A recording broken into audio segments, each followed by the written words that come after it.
HD and console, so like if you're playing Battlefield, FIFA, Madden, Need for Speed, we manage those campaigns.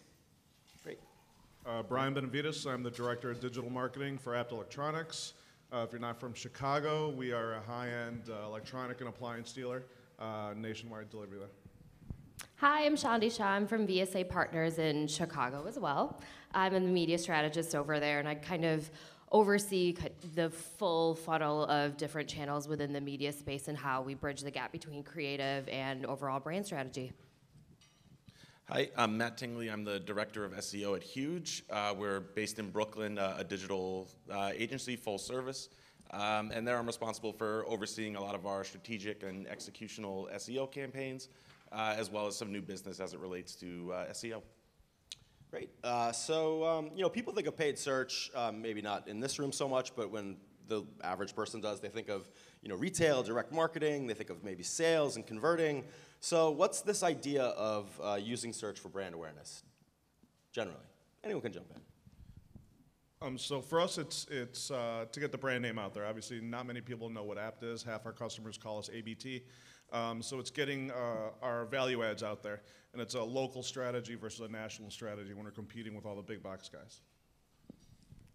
For EA, the main focus that we have is to create engagement to the titles that we're releasing. We want people to know about the games that are coming out. We want them to be, gamers are very passionate when it comes to games, so like we want them to engage with the content that we're offering, so we're always trying to create campaigns that are really emotional and that connect with the audiences. So there's always that balance between like, how do we create awareness, but we create it to the audiences that will really engage and not just like show you an ad that's not gonna be relevant to you. So there's always that balance that we need to strike. So is it fair to say that you're kind of always using search for brand awareness?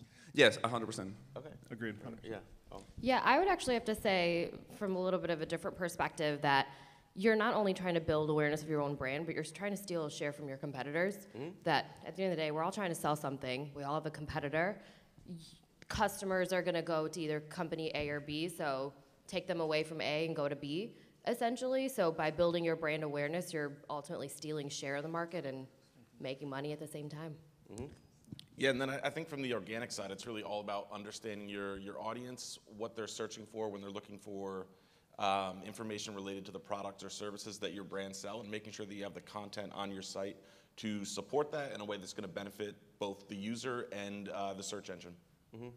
Great. So what sort of tips might you have for sort of maximizing top of funnel search advertising? Maybe something non-obvious, I guess. Well, for EA, one thing that we have tried in the past is bidding on competitors' terms. We really try to go after, if we have a Battlefield title coming out, we really go after the Call of Duties and stuff like that, where we try to, but there are similarities between the games, but we still are very own brand. So how do we reach those people that might be interested in Call of Duty specifically, but might be convinced to actually try Battlefield? So those are kind of the strategies that we work with. And a lot of that has to do with the audiences that we target, the terms that we use, and again, kind of like how relevant the search term is going to be for the audience that's seeing it.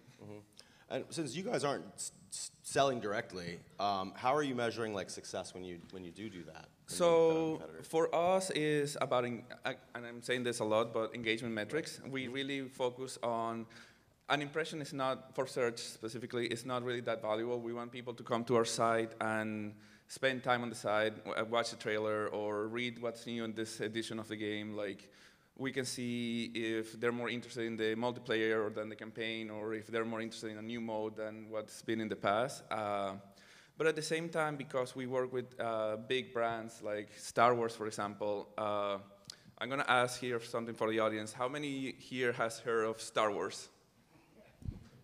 Okay, how many of you have played a Star Wars video game in the last year? A lot less people. So like, it's important to leverage the brand, but at the same time, reach the people that are going to engage with the brand, because we have huge brands, NFL, FIFA, but not every one of those people are going to play. So how do we reach to the ones that are really going to play and they're really going to engage with the content that we have? And what are you finding? Like, what's the answer to that? Well, a lot of audience targeting. We are working with audiences. We're really tapping into like who has bought the games in the past, who hasn't bought the game in the past. Like we try to define our audiences in people who have knowledge or that might be interested. So like nowadays, everyone's a gamer. If you have a phone, most likely you are a gamer. So how do we convince you to try a new game that you haven't tried before? How do we bring you into the EA universe? Like we have games that are very diverse. We have shooters, we have racing, we have sports, we have The Sims, which has a huge demographic for women and younger girls. So like, how do we reach out those different audiences? Because each title is unique in who is appealing. So Yeah, kind of like Josh's situation where each very similar, movie and is very... that's what one of the main topics is. Like movies and games are more alike, but the main difference is that again, when a game comes out, it's the big launch. But after that, you kind of like move on to the next thing. And that's why I was asking about if movies having those different releases, like, oh, we go to the theater, now we go to the DVD, and now we go to Netflix or TV, like how does that compare to what I do? That's why it was very interesting to me. Right, and so for Bryan, for your brand, I mean, you're selling something, so you've got a little bit of a different perspective on success. So do you want to talk about that a little bit? Sure. At Apt, we sell over 250 brands, so we don't manufacture any of our products. So Wolf, Sub-Zero, Samsung, LG. It's my job to educate the customer as well using search to let everyone know that we sell all these categories from mattresses, furniture, high-end appliances, electronics, watches. So we try to measure that as well in-store traffic and online. So everything gets measured to a specific ROI, and it's all about the math and the analytics for myself. Go ahead. Yeah. Well, I'm sorry. Did you want to continue, or I thought Chandni was wanting to jump in. Chandi, excuse me, was wanting to jump in. I actually have a question for Juan. Would you say that if you had an increase in any organic search around a game, that you can maybe attribute that to some type of sales? 100%. I mean, one of the things that games have is that we usually do go on sale after the game has been out. And one of the things that we are doing now is we're working more closely with SEO, because one thing that does happen a lot, especially during launch, is that you'll have like news sites like IGN and Kotaku and stuff like that really have very strong SEO because they have a huge audience. So at that time, like us as a paid search approach, like if someone's looking for you, you should be the first thing that they see. So like that's why we really support with paid search, but at the same time, we believe organic to be a very strong part of the equation. So we're trying to work together to kind of complement what's lacking on SEO and like to really see what impact paid search has on organic search. Matt, I was just kind of thinking, like, as that question came up, is you can use organic data to kind of see brand awareness probably grow over time if you look at how search volume grows over time as campaigns come out, or interest grows within Google Trends, and kind of see that and use it as a way to measure the effectiveness of, I guess, your overall marketing campaign. Great. So, so clicks on search networks obviously more costly than display. So, if we're talking about paid search, you know, what are some tips for sort of maximizing awareness while minimizing the likelihood that a user might click through, so you don't have to pay? Are there any? Well, at least for me, and sorry to keep repeating myself, but like, there's not really much value in an impression for us on paid search, because let's just say that the amount of information that we can contain in text ad is very limited.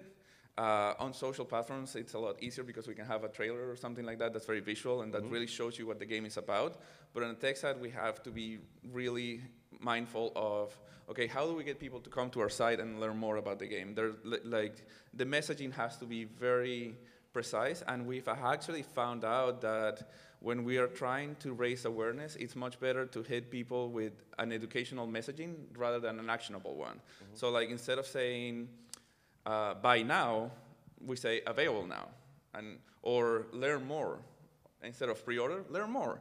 So that you actually come in and, okay, what is this about? Like, what is this that I will find appealing? And we kind of try to make very good decisions when it comes to relevance. So like, we want to make sure that the keyword, the ad copy, and the content on the landing page is really relevant. So throughout the entire process, you have the same messaging, and it's consistent across the board. Yeah, and tying all that together is always very interesting. So yesterday we brought up negative search terms. Does that play a part in this in some way for you guys? 100%. I mean, for us, ABT is also the American Ballet Theater. And people also, so we compete with them a little bit, so they don't like us out of New York. But also people start looking, ABT is about, so they put that in their search queries. So we're definitely looking at that, and we're trying to obviously have relevant traffic and not waste any money. Mm-hmm. And you seen that for your clients? Yeah, I was going to say one of the biggest things that I always recommend, and I brought this up at a roundtable yesterday, was depending on the type of brand that you are, utilize what people are talking about in regards to your brand. So use social listening, use your competitors' organic and paid search terms to kind of use that to your advantage. So if there is negative conversation around your brand, utilize that. Actually be there as part of that conversation and kind of own the conversation and steer where it goes. So use that and include that into your search. It's a little bit of a different direction, but for one of our QSR brands that we work with, it's very effective. Mm-hmm. Great. So let's talk a little bit about measuring sort of reach and frequency on these search network campaigns. Is it enough to simply measure impressions, or can paid search measurement be combined with display and other channels effectively? Go ahead. I would actually say it depends on your overall brand's KPIs. I think the biggest thing to keep in mind, and again, me being more from the media side versus honed in on search only, knowing that this is a room full of search folk, I would say that take a look at what the rest of your campaign is doing as well beyond search. Look at, what your time on site is. Look at what the conversion rate is. Look at what sales and revenue are actually, if you're like an e-com site or something, if you have any lead conversions, things like that. See kind of where that activity is all coming from, and then see where search plays into that. Is it a really big driver? Is display your biggest driver? Is it content marketing? Kind of look at where search overall, whether it's paid or organic, sits amongst all of that, and then find out where your gap is. If you are seeing that your organic search is skyrocketing and your paid search is not really driving any quality traffic to your site, that's where you might need to make some changes in your campaign. If you're seeing more of your your traffic is coming from content marketing, maybe utilize your content marketing strategy into your search status strategy. Mm-hmm. So it really depends on your overall campaign and how you're utilizing that to get the best quality traffic to your website. Mm-hmm. So using display networks can obviously be a great way to generate awareness for many brands. So what are the real keys here for leveraging display?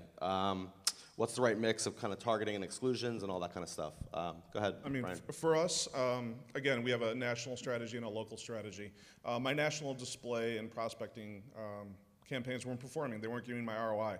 So I actually took that budget and I moved it into paid social, and now I've got a 5 times ROAS. So I was really happy with that decision. But then locally, we're definitely doing our retargeting ads, but more of the brand awareness. We're doing a lot of affinities, a lot of lookalike modeling. We've got our own an audience tool besides Google Bing data. So that's been performing very well for us. Nice. Anyone else? Go ahead. So I was going to say, with display and SEO and even paid search, what we really love is when we get to kind of bring all that messaging together, bring our content marketing team in, and make sure that the messaging we're using on display, paid, or even offline advertising is reflected in the content on our site. So that way when users turn to search engines to research products or services, we're able to show up organically, both branded and non-branded. I 100% agree. Don't be afraid to combine the two efforts and make them work together. Okay, and how are you measuring kind of reach and frequency with display?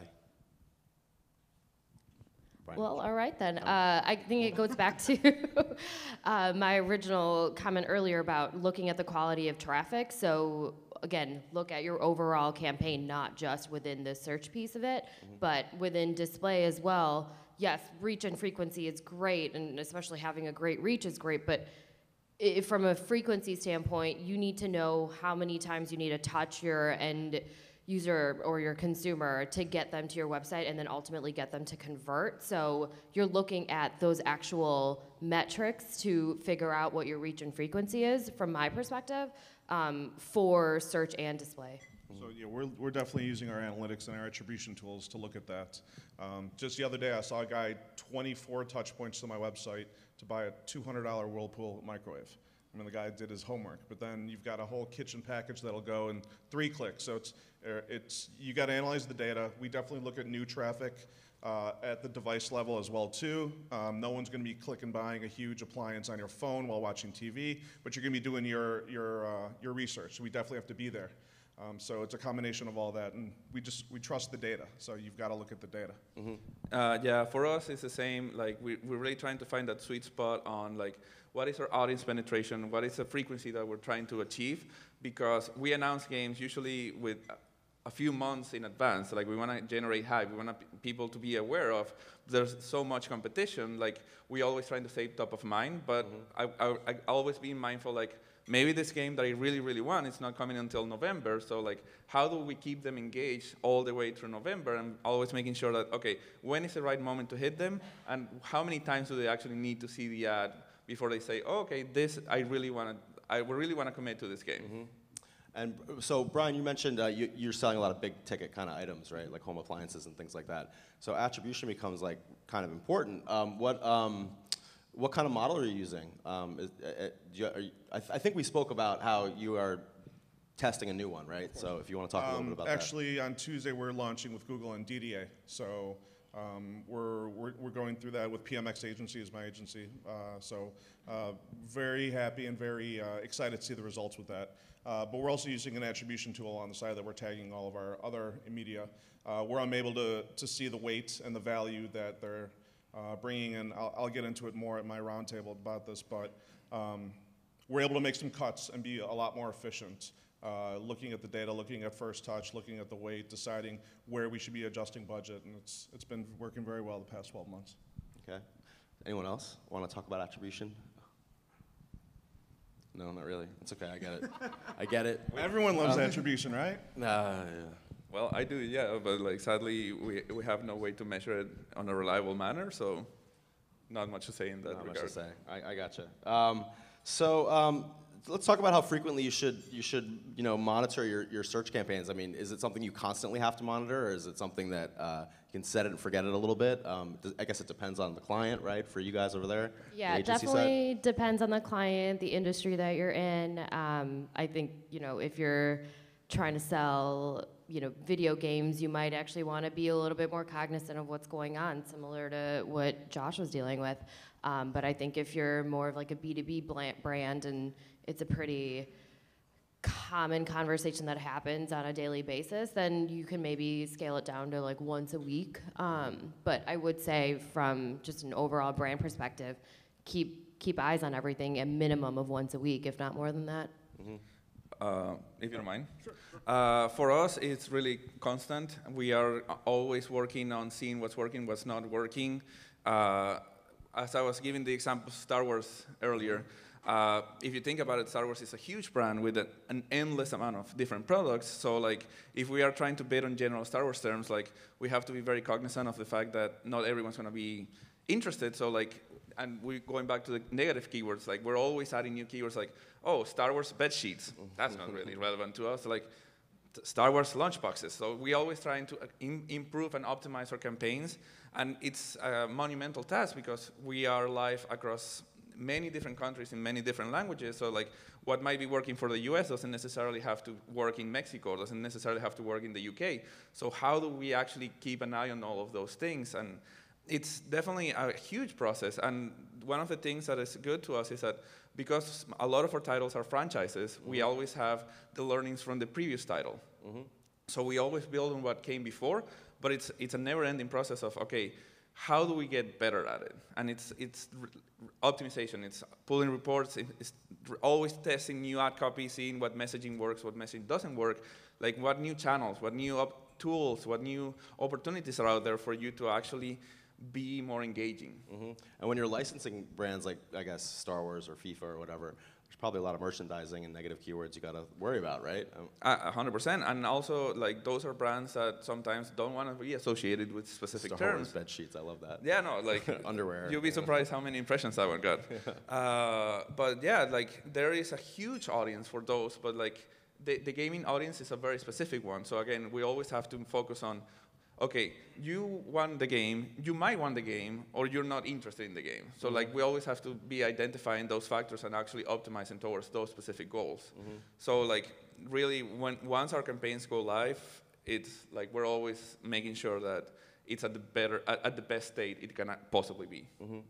So just shifting gears a little bit, Chandni, you mentioned B2B brands. How does that kind of change this whole conversation of using search for brand awareness, and for your clients, I mean, that are B2B? It's definitely different. Yeah, give an I will example. say it's a little bit more difficult, actually, I've realized, when you're trying to hone in on search with B2B versus, a QSR brand or a CPG brand. But it depends on the vertical. One of the accounts I'm working on right now is a telecom client, and because it's a telecom client, there's a lot more clutter than you realize, because how many of us in this room have Googled or binged, Comcast customer service, and that falls within the telecom industry, right? But you're just trying to call and, kind of call them and maybe bitch about what your service is like. But when you're working from a B2B standpoint and trying to sell a telecom service for whatever your company is actually pushing out there for other businesses, you're cluttered within that space. So you have to really focus on not only your negative keywords, but really specifically what people from a small business or an enterprise standpoint is going to be looking for within the telecom space, to really hone in on what you want to be associated with, so that you're not getting all of the other individuals that are just looking at Comcast service numbers. It's trying to find that fine line, and you're going to find a lot of traffic coming to your website that's actually really poor quality because of that. So it's just a lot of it is similar to like the constant that you were talking about, that you have to constantly monitor and optimize. You got to do that with B2B, in my opinion. So Josh and Steve brought up YouTube marketing a little bit. I don't know if we can talk a little bit about YouTube on here, sort of how you're leveraging that. I mean, obviously you can use YouTube for brand awareness, right? So do you guys have any examples you want to share of that? Sure. A lot of our strategies revolved around co-op with the big brands, so we use a lot of that funding for video. We in-house video production team, so we create our own TV commercials, our own YouTube videos, our own social videos. So we're definitely using that, and we're and retargeting a lot of that traffic that hits our site. So education as well too with the brands. Like I said, not everyone knows that we sell mattresses as well too. Okay. Any client examples over there? So yeah, I was going to say, and I think from the SEO side, if YouTube wasn't a part of Google, it would be the second largest search engine. So it's definitely something we're thinking about SEO-wise, as well as making sure that our clients' videos are appearing when people search there as well. And is it? I mean, it's very, very different SEO on YouTube than. I mean, I think still a lot of the same principles are still going to apply. It's about using keywords in video titles, the categories and tagging that they allow, and as well as the video descriptions, and getting and encouraging reviews of the video. So I think, no matter where you look, a lot of the same principles are still going to apply, but it's just you have to start thinking beyond just Bing, Google, Yahoo, and start looking at YouTube, Amazon, and some of the other kind of secondary search engines out there. Yeah, and before we go to like other channels, like Amazon, for example, what about how much of a concern is kind of brand safety for you guys? And I know it's a big topic, but maybe dig into that a little bit. When it comes to using search for brand awareness. I mean, it's huge for us, and it's oversensitive because apt is the family name. So the trademark, the family name. I've got to fill out that Google form about once a month with people using our trademark and ad copy. So it's very important for us, and the overall brand awareness and the strategy falls into the customer experience as well too. So we don't want somebody looking up apt and then falling on some random website page that shows electronics and headphones because they're trying to hijack the traffic. So real important. What can you proactively do to help yourselves in that regard? I wish it could be more proactive than reactive. Obviously, the legal team helps us. Our Google team helps us. But it's more of just making sure that you're looking at the data to make sure that you are there on the right searches, looking at your search queries, and making sure that your agency and the brands are working together. Any client examples? Yeah, I would say being on the agency side, brand safety is definitely really big because the last thing you want is a client calling you saying, why is why are we coming up with this, shooting or something like that? I agree with what Bryan is saying, though. It's harder to be proactive than it is to be reactive.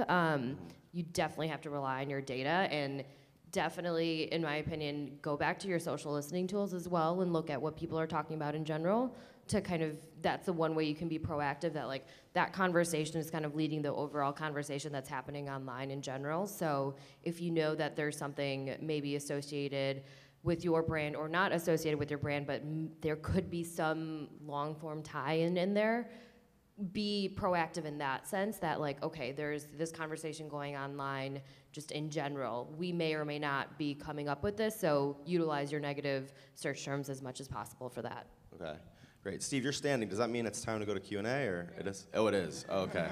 Sorry. When he stands, that's my visual cue that it's time to let these folks ask some questions to you guys. So if you have any, well, there's one right there.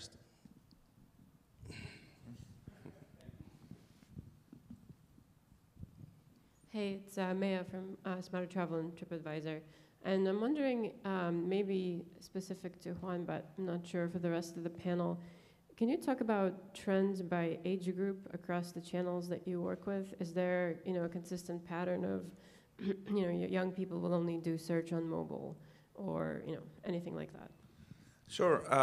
Like I was saying before, our portfolio is very diverse, so demographics vary a lot by title, but we do see a huge chunk of our traffic coming from mobile. It's something that we're really noticing how big it's getting year after year, and I think there's definitely an opportunity for us to be more mindful when it comes to delivering an experience that's very mobile focused. Like right now, we're still having that.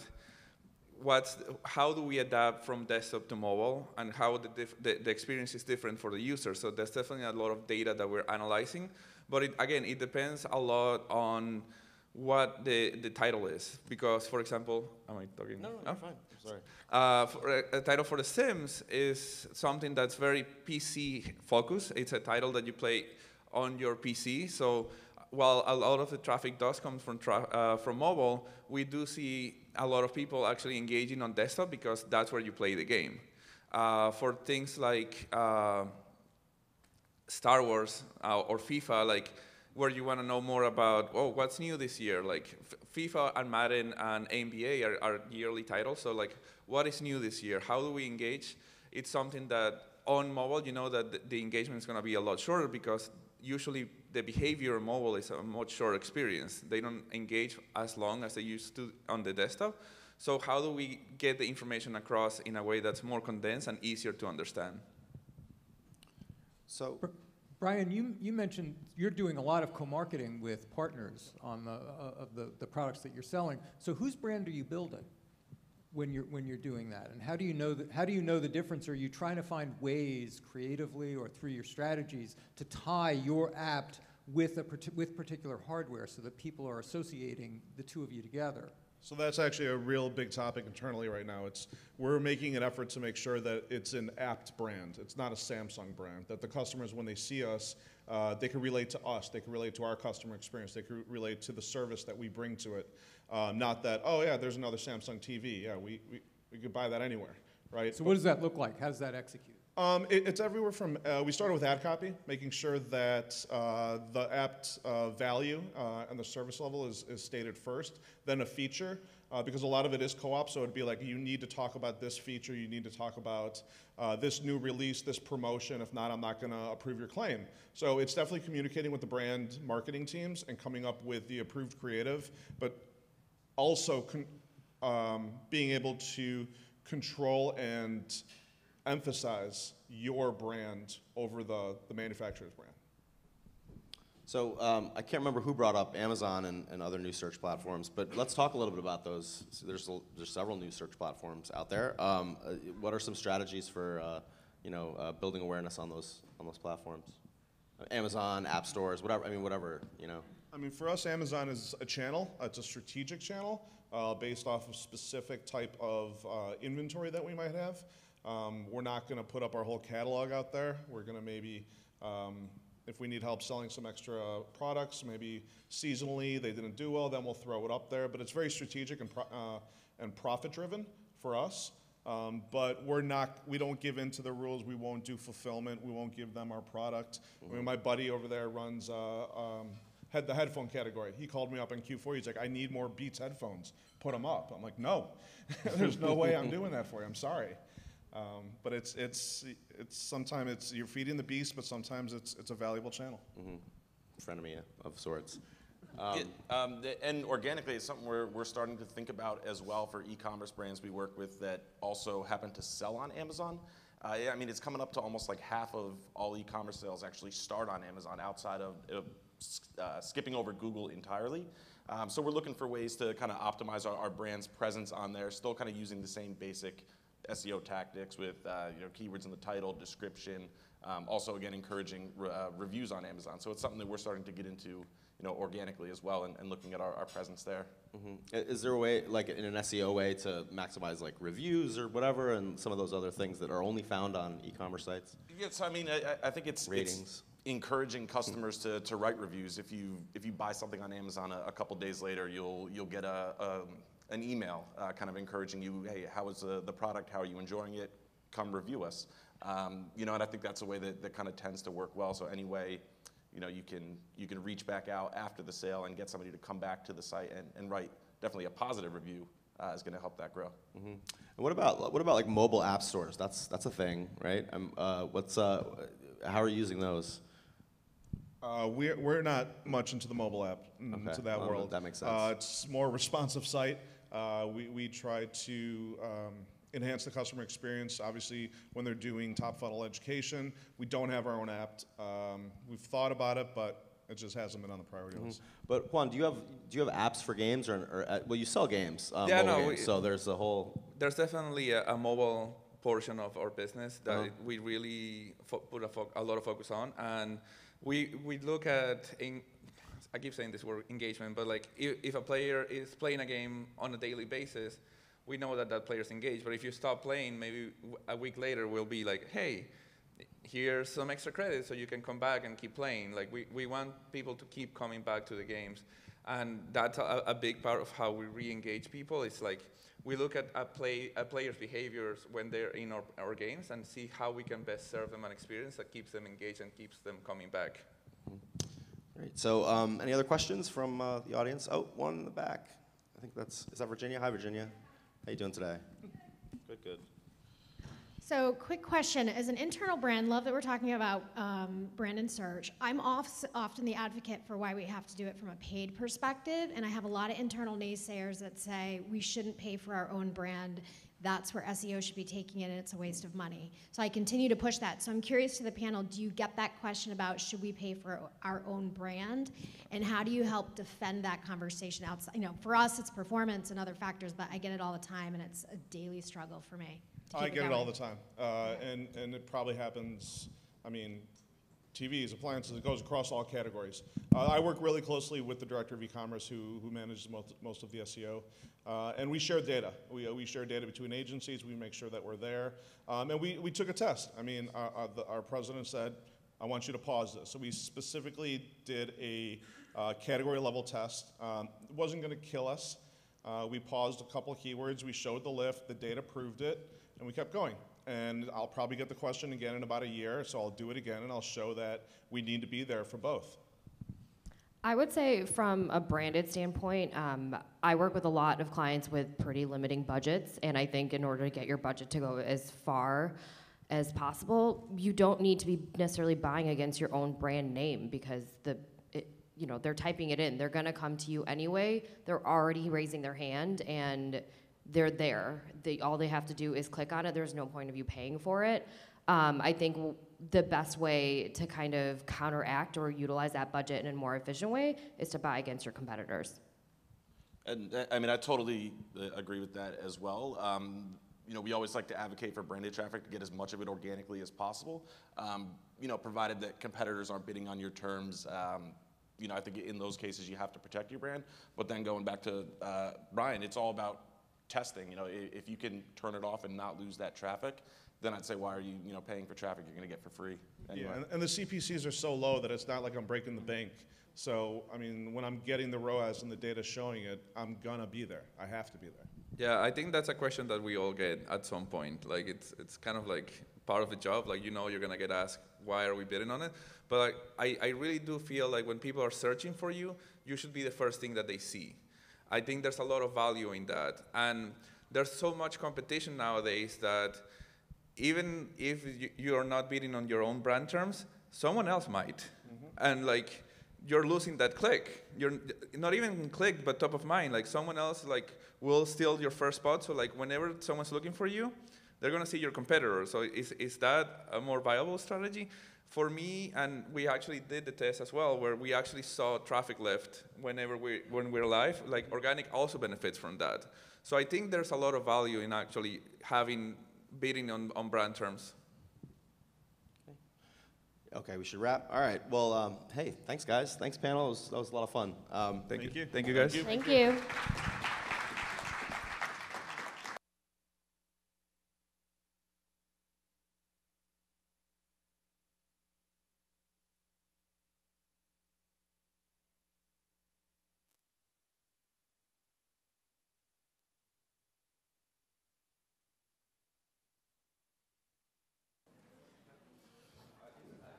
Can I use this? Oh, I can. It's on. Great. So, folks, the next session, I'm going to be leading the next session, too, so you're going to be, like, real sick of me by the end of the day, but I promise this is the last one I'm doing. It's going to be an interview between myself and Alex Sutton III, who is Digital Acquisition Director, or Digital Strategy